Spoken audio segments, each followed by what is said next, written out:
अंबेडकर अंबेडकर अंबेडकर। इस समय हमारे देश में अगर कोई एक मुद्दा छाया हुआ है तो वो है अंबेडकर। एक ही नाम हर आदमी की ज़बान पे, ख़ास तौर से अगर वो आदमी वो शख्स राजनीतिक हो तो अंबेडकर, डॉक्टर भीमराव अंबेडकर। लेकिन ये नाम इतना क्यों छाया हुआ है, ये मुद्दा राजनीतिक लोगों के लिए इतना महत्वपूर्ण अचानक से क्यों हो गया है? इसका रीज़न है लोकसभा में दिया गया माननीय गृह मंत्री जी का बयान। उनका बयान है कि अंबेडकर अंबेडकर, जितना नाम अंबेडकर का आपने लिया उतना नाम अगर भगवान का लेते तो 7 जन्मों के लिए स्वर्ग मिल जाता। तो श्रीमान गृह मंत्री जी, बात अगर संविधान की होती है तो माननीय डॉक्टर भीमराव अंबेडकर जी का नाम स्वयं मुंह पर आ जाता है, जो कि ज़रूरी है क्योंकि संविधान निर्माताओं में से हैं वो। तो संविधान की बात होगी, उनका नाम नहीं आए ये तो पॉसिबल नहीं है।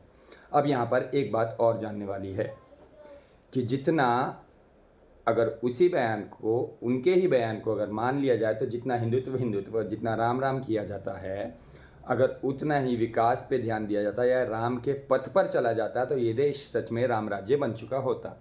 लेकिन यहाँ विडंबना तो ये है कि राम की बात सबको करनी है, राम के पथ पर किसी को नहीं चलना।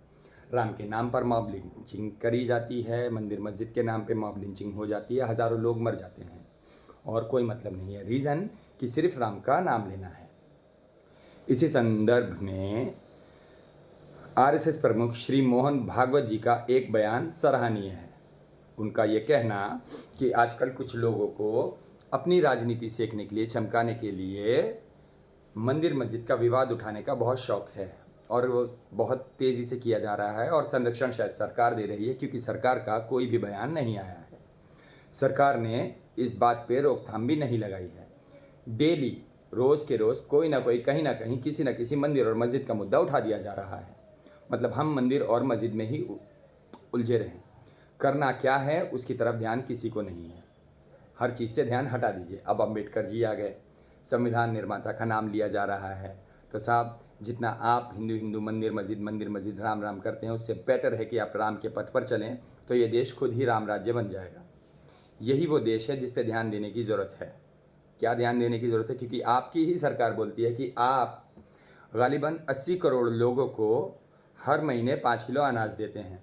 तो ये सोचने वाली बात है, ये कोई बहुत ही शानदार बात नहीं है। ये सोचने वाली बात है कि आज भी तकरीबन 80 करोड़ लोग इस हाल में हैं कि 5 किलो राशन के लिए लाइन में लगने को मजबूर हैं। तो ये कोई बहुत सराहनीय काम नहीं है। तो इससे बेटर है कि उनके लिए काम किया जाए।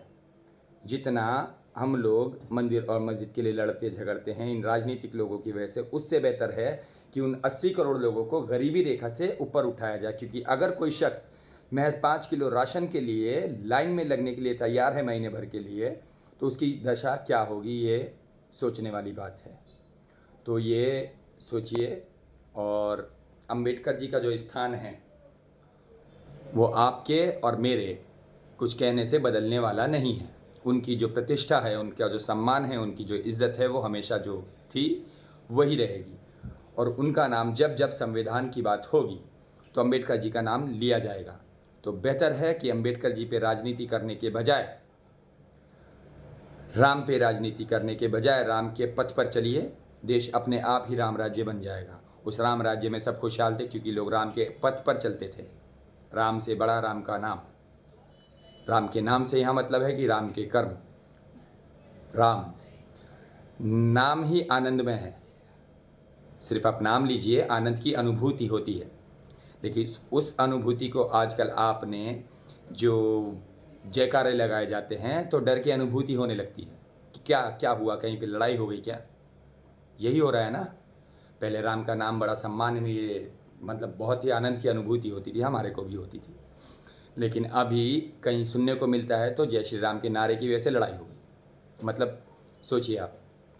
तो रीज़न यही है कि राम के पथ पर नहीं चला जा रहा है, राम के नाम का यूज़ किया जा रहा है, अंबेडकर जी के नाम का यूज़ किया जा रहा है। तो बेहतर है कि जितना आप राम राम करते हैं, राम के पथ पर चलिए। राम के पथ पर चलेंगे तो देश खुद ही राम राज्य बन जाएगा। तो अंबेडकर जी का नाम लेना कहीं से गलत नहीं है, क्योंकि संविधान की बात आएगी तो अंबेडकर जी का नाम आएगा। और उन लोगों के बारे में सोचिए जो 80 करोड़ लोगों को, जिन लोगों को आप राशन दे रहे हैं, 5 किलो राशन के लिए जो लोग मतलब महीने 5 किलो राशन महीने भर में आप दे रहे हैं और उसके लिए लोग लाइन में लग रहे हैं, तो आप समझिए कि स्थिति क्या होगी। समझ में आ रहा है कुछ? 80 करोड़ लोग, कितने मुल्क आ जाते हैं 80 करोड़ लोगों में, कितने मुल्क बन जाएंगे? 80-90 मुल्क तो बन ही जाएंगे आराम से। इतने करोड़ लोग 5 किलो राशन के लिए हमारे यहाँ लाइन में लगते हैं सर। उसको देखिए और उसको समझिए। अम्बेडकर को छोड़ दीजिए, मंदिर मस्जिद का जो भागवत जी ने बिल्कुल सही कहा है कि अपनी राजनीति चमकाने के लिए आप मंदिर मस्जिद को उठा करके ले आ रहे हो। मतलब कुछ लोग सिर्फ महज अपनी राजनीति चमकाने के लिए, अब उनके बयान पर आप कुछ बोल भी नहीं रहे हैं। तो उन 80 करोड़ लोगों पे ध्यान दीजिए, मंदिर मस्जिद को छोड़ दीजिए और अम्बेडकर जी को स्थान है, वो स्थान उनका बना रहेगा। ना कांग्रेस उनका कुछ कर सकती, ना बीजेपी कुछ कर सकती है। उनके स्थान को कोई चुनौती नहीं दी जा रही है और ना दी जा सकती है, क्योंकि वो संविधान निर्माताओं में से, और जब जब संविधान की बात इस देश में आएगी तो ये मजबूरी है कि अम्बेडकर जी का नाम आएगा ही आएगा। तो अम्बेडकर जी का कोई नाम ले रहा है तो गलत नहीं कर रहा है, लेकिन 80 करोड़ लोगों के बारे में आप सोचिए।